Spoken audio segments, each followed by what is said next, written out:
Hey everyone, welcome to the Hey Hannah podcast. I'm your host, Dr. Maya Fields, but to my friends and those who know me well, I'm just Maya. I'm a higher education administrator, a mother, and a wife of 14 amazing years. But above all, I'm a Christ follower. This podcast is a special platform created to honor the memory of my beloved daughter, Hannah. It's here that I have the chance to have the conversations that I never got to have with her, to share the wisdom and love I wish I could have passed on. It's a reminder to cherish the precious moments we're given and a testament to the power of healing, hope, and personal growth.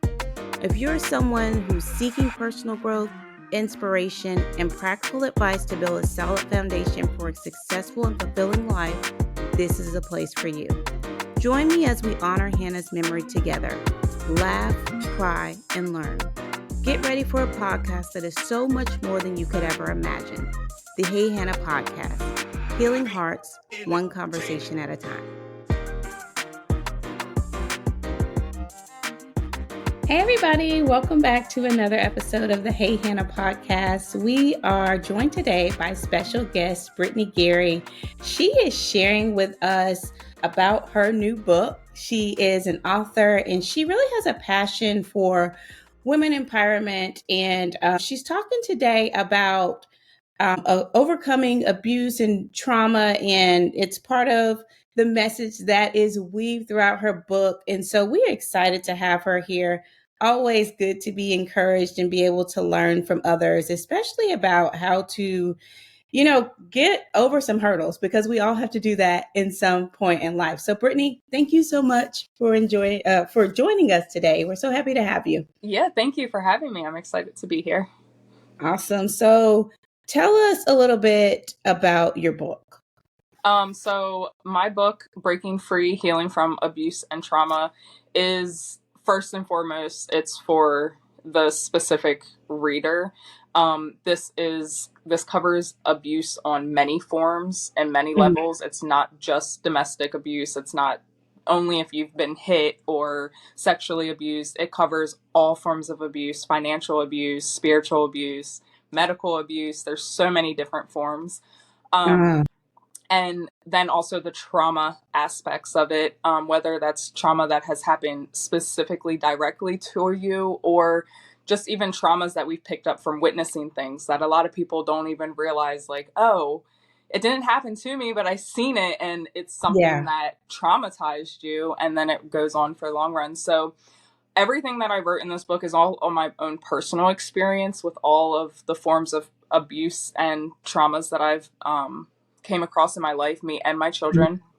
Very specifically, it kind of has a storyline of the abuse that I faced during my marriage and getting out of that and overcoming that. And then, of course, just walking through with steps on how to heal and just continuing on with your life. That way you're not stuck in those trauma bonds and the abuse cycles, and how to identify that and forgiveness. And it's a very little book filled with so much information. And it was definitely all God inspired. And it's been a year actually now since I started writing it. So this is like a really cool time in my life, especially for this book.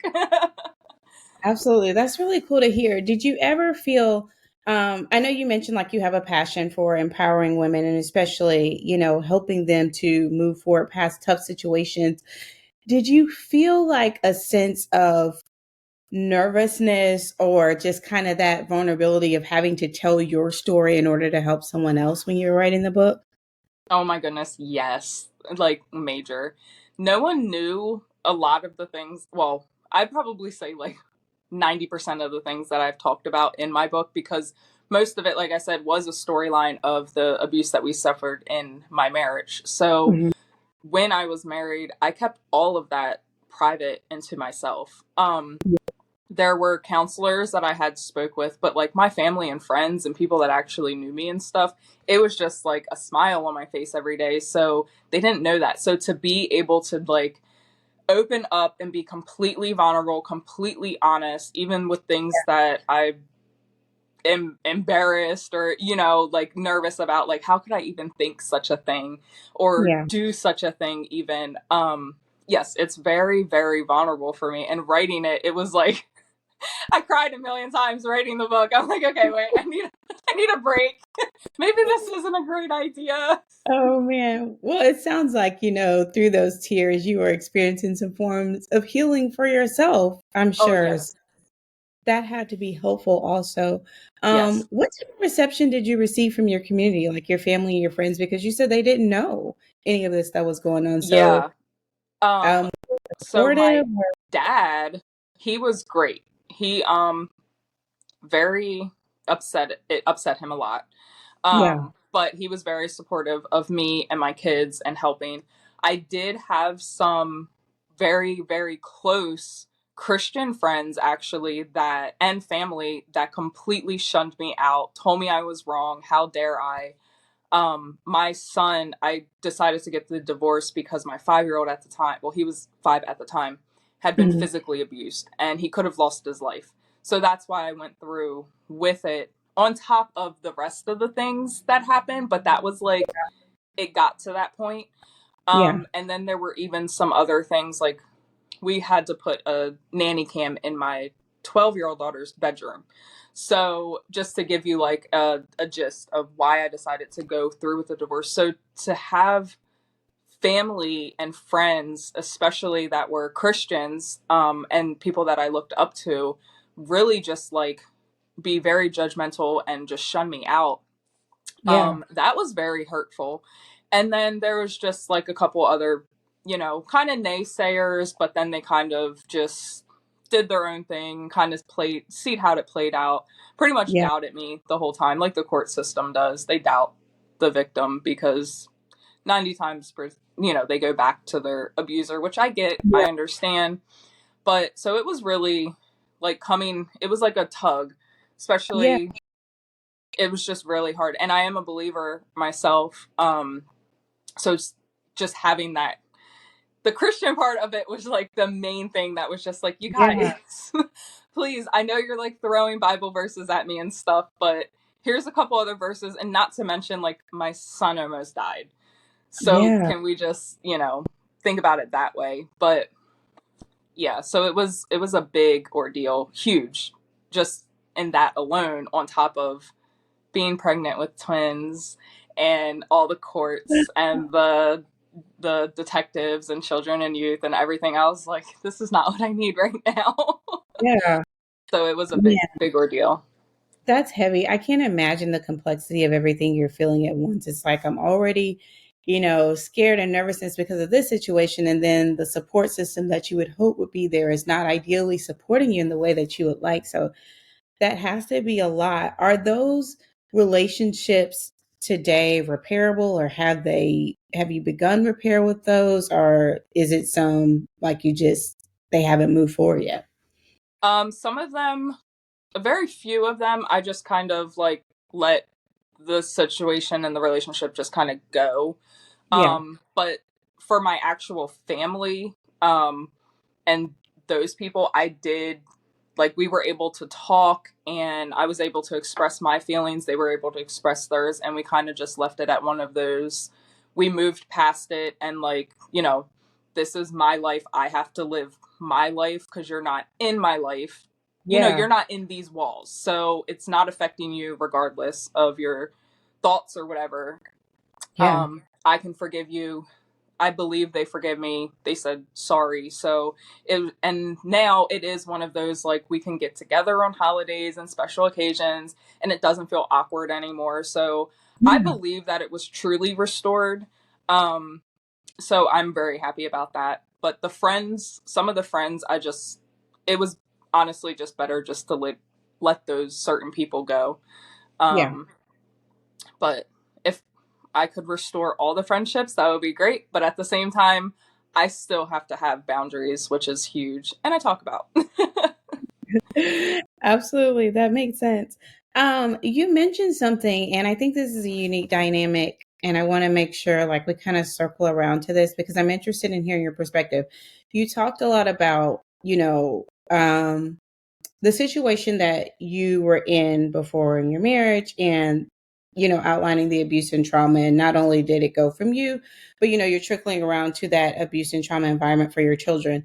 But then you also mentioned like the family members and friends who were also people of faith who didn't necessarily support you in the way that you would like.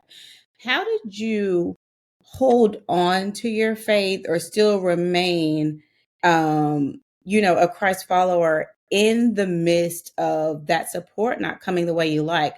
And I ask that because a lot of times people say, well, this is what Christians did, so I'm not, involved anymore. I don't go to church or Mhm. whatever it is.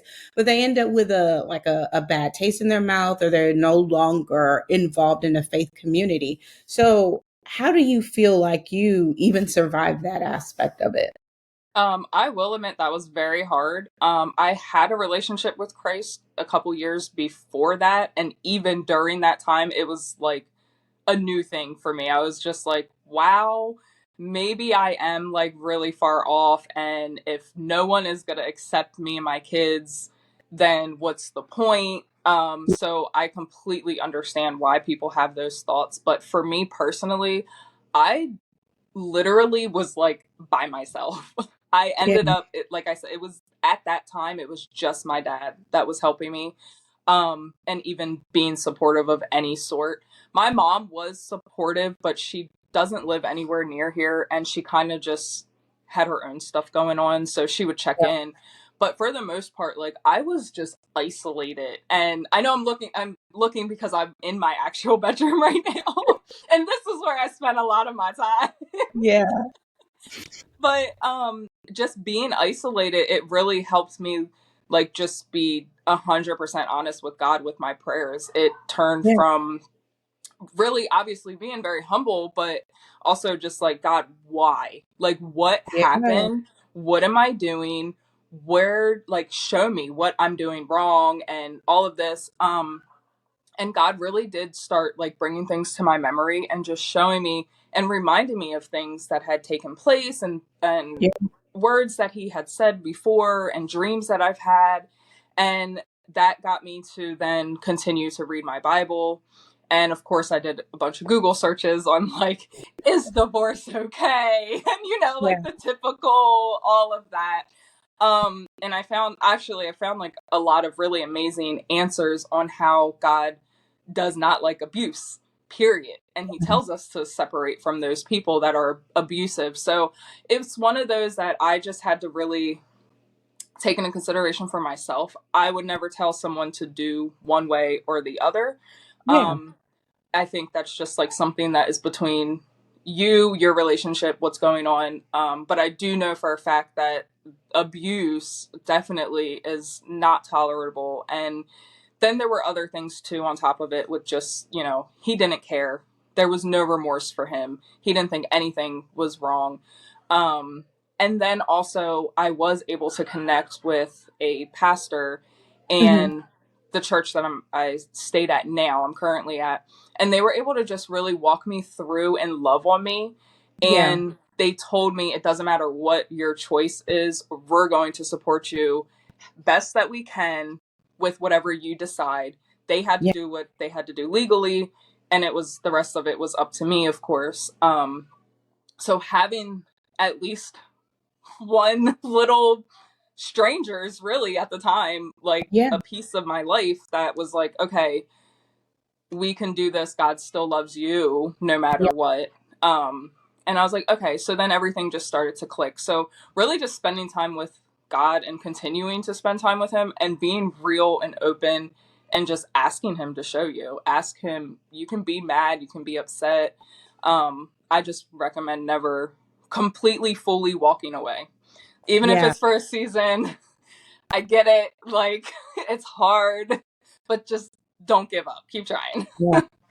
Absolutely. I think it's so amazing and important what you're doing, like in the midst of a tough situation, verbalizing the journey that it took for you, like, the lamenting process, like saying that out loud, give someone else the validity to feel like, hey, it's okay. It's absolutely fine to bring those things to God. Like he can handle it. I mean, we have an entire book of the Bible called Lamentations. Like, it's Yeah. fine.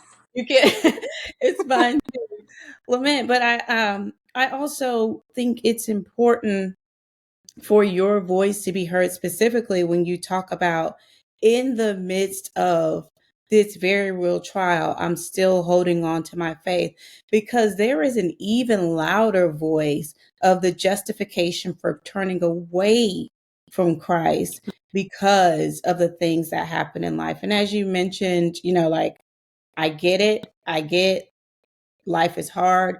We are living in a broken world.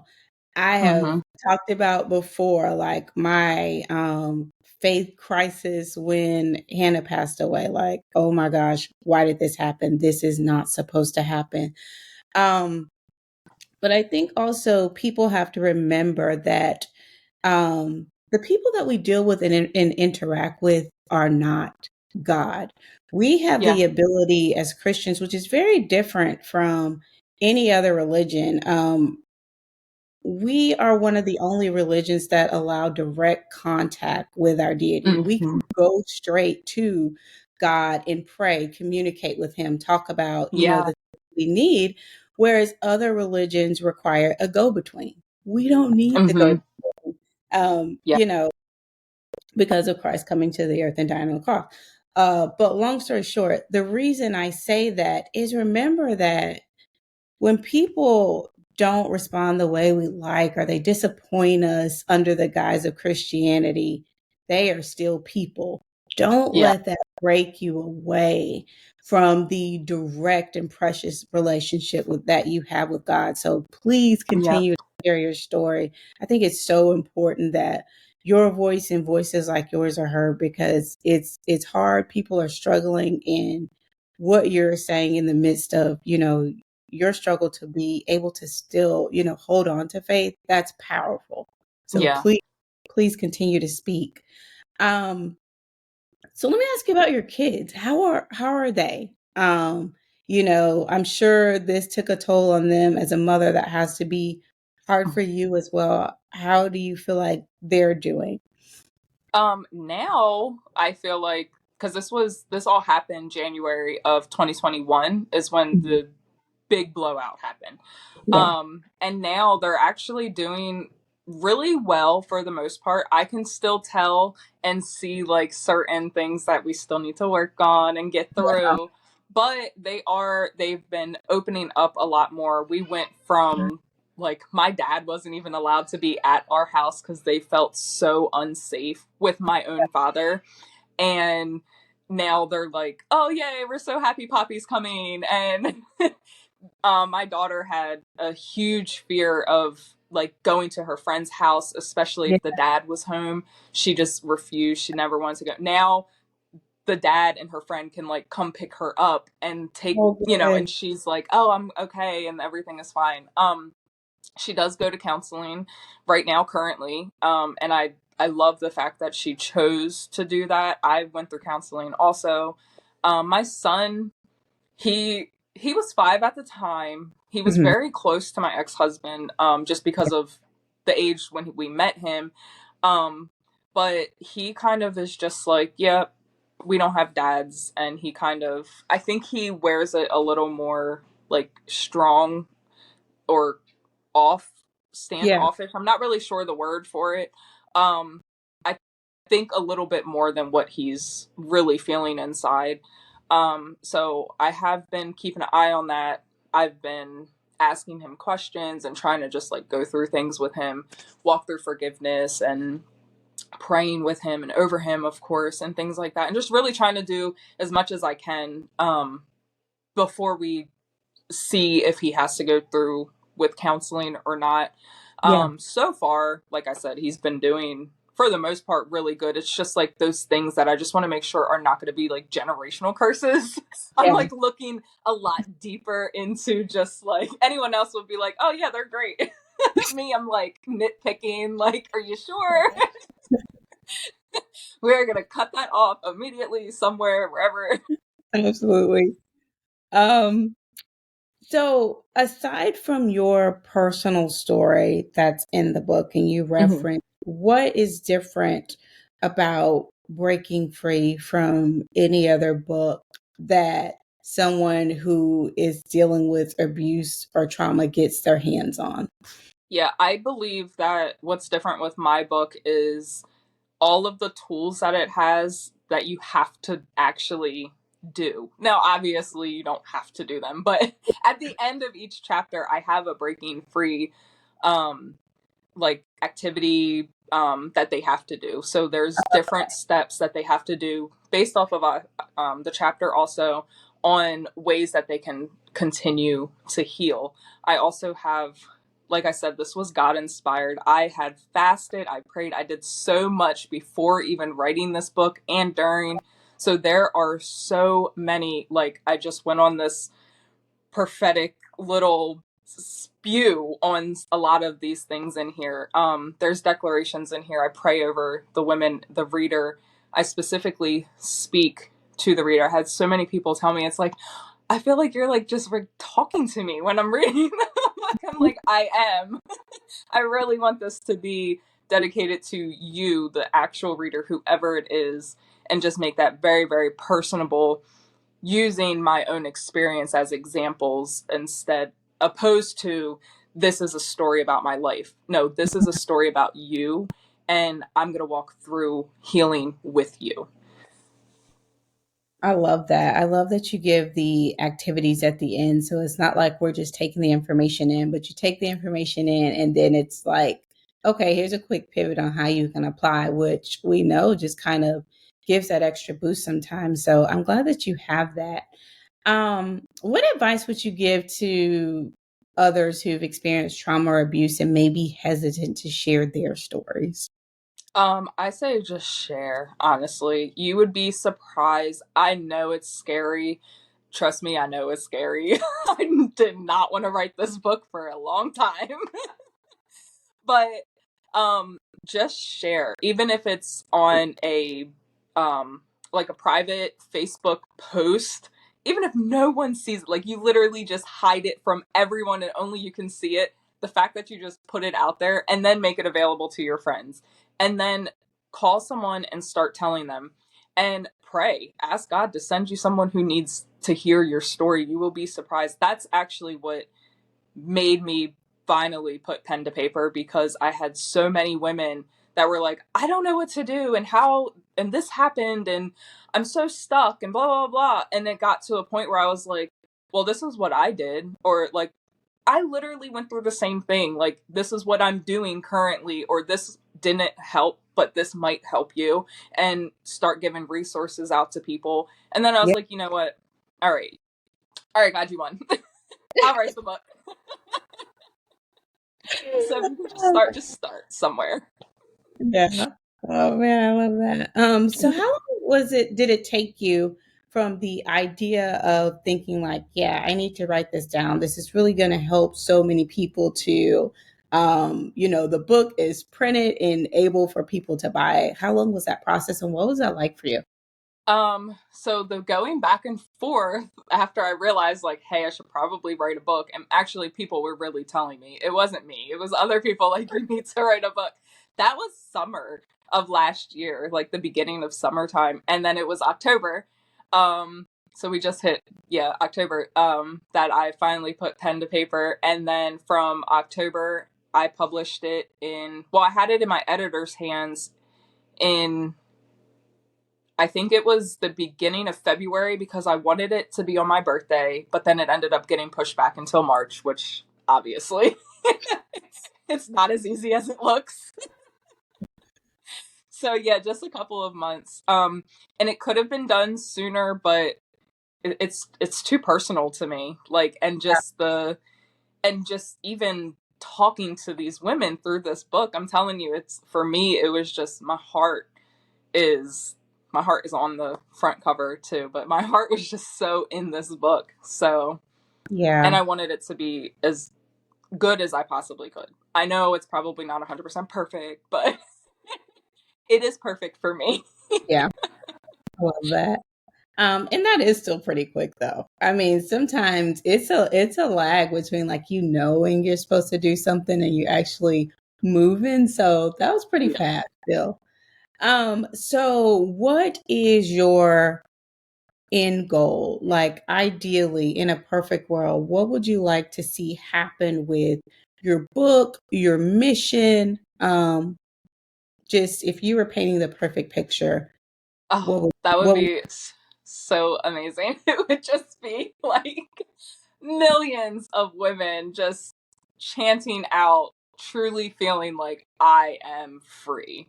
Like just really honestly deep down healing and helping the next generation heal, and just like a line of women and men eventually, even like I know I keep saying women, but it's only because I use my own personal experience. I'm not yeah, like a counselor or anything.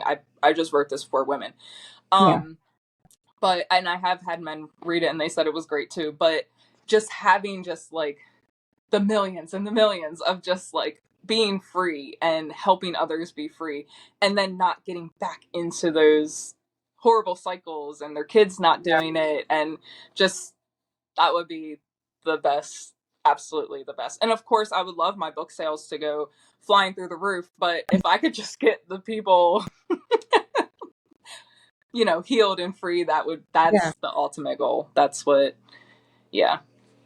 Awesome. Well, I'm excited to hear about everything that you have to come and how great the book does. Tell us where we can find the book for those who are interested in grabbing a copy, and how can we follow you just to hear more about what you're doing?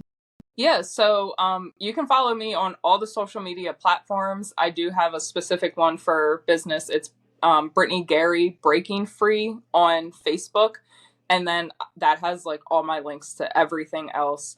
And then the book itself you can find on Amazon, and because it wasn't, I was debating if I should do a 1 year like sale for the book when it was published, but I was like, no, I this was a big deal just to start writing the book. So it is on sale right now on Amazon for my 1 year pen to paper, idea of the whole book. So I put everything on sale. There is also on Amazon a blackout version of this book. Okay. Um, this idea came to me from a friend, which I'm so grateful that she did this at the last minute. It is just black. It's not the blue copy. And Mhm. everything in it is bold print. Everything is a lot smaller. So it's really designed for someone that's still in an abusive situation that they can hide easy. Oh, I never even thought of that. Yeah, I know. Me neither. But yeah, my friend was like, oh, I got to figure out how to cover your book so I can gift it to someone. I know someone that needs it. And I was like, I got an idea. Thank you. Man, So I did make a blackout version. So if you see those, they're on there. I also do have the journals on there to go along with it, since you do have to do some stuff throughout the book. So, but yeah, Amazon has it all. awesome. Well, I would definitely include those links in the notes. So if you're listening, you want to grab a copy, look in the notes, look in the comments. You will see the links to purchase the book, as well as the social media handles to follow Brittney. So, Brittney, we end every episode with the same question. So, I want to ask you, what is one piece of encouragement or one piece of valuable advice that you would like to give to someone that you deeply care about? Um, so if I could give one piece of advice, it would be, I know this is a lot different than what I normally say on other things, but honestly, forgive yourself. That's the one thing I think I would love for people to really take away. I don't think we hear it enough. I don't think we understand it fully. But it is a huge part in healing, and just that's what I would really highly recommend. Forgive yourself. Awesome. Well, Brittney, thank you so much for being with us and your willingness to share your story. I just know by hearing you talk that you're going to be a blessing to so many people. So I appreciate your obedience and your bravery. And again, as I said, I'm genuinely excited for you and just to Thank see you. your journey, especially with your passion to inspire women and help them. I'm just genuinely excited to see Thank everything that's going to unfold for you. Hannah's Hive, thank you so much again for tuning in. I hope you enjoy the conversation just as much as I did. And until next time, take care. Then that's it. I'm out of here.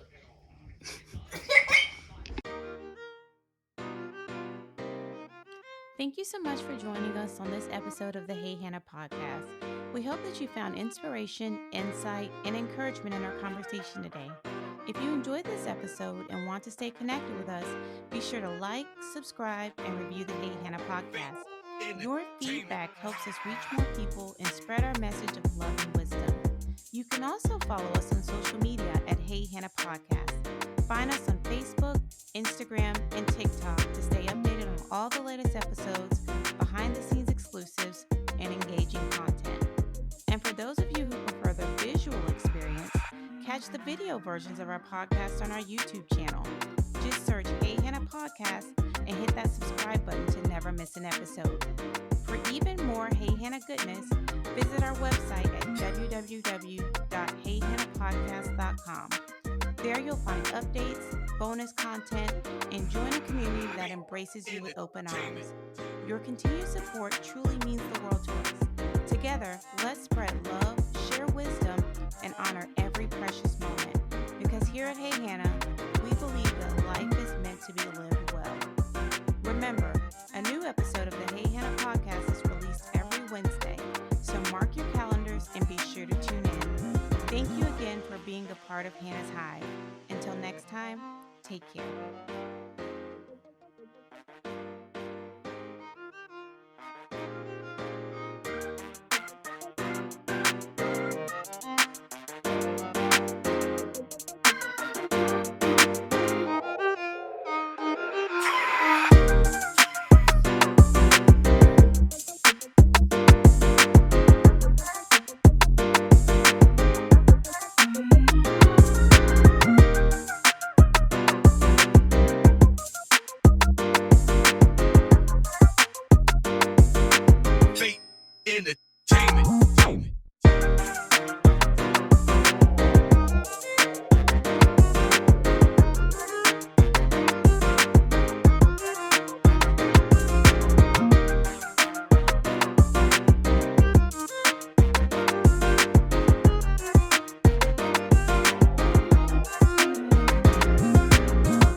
Entertainment.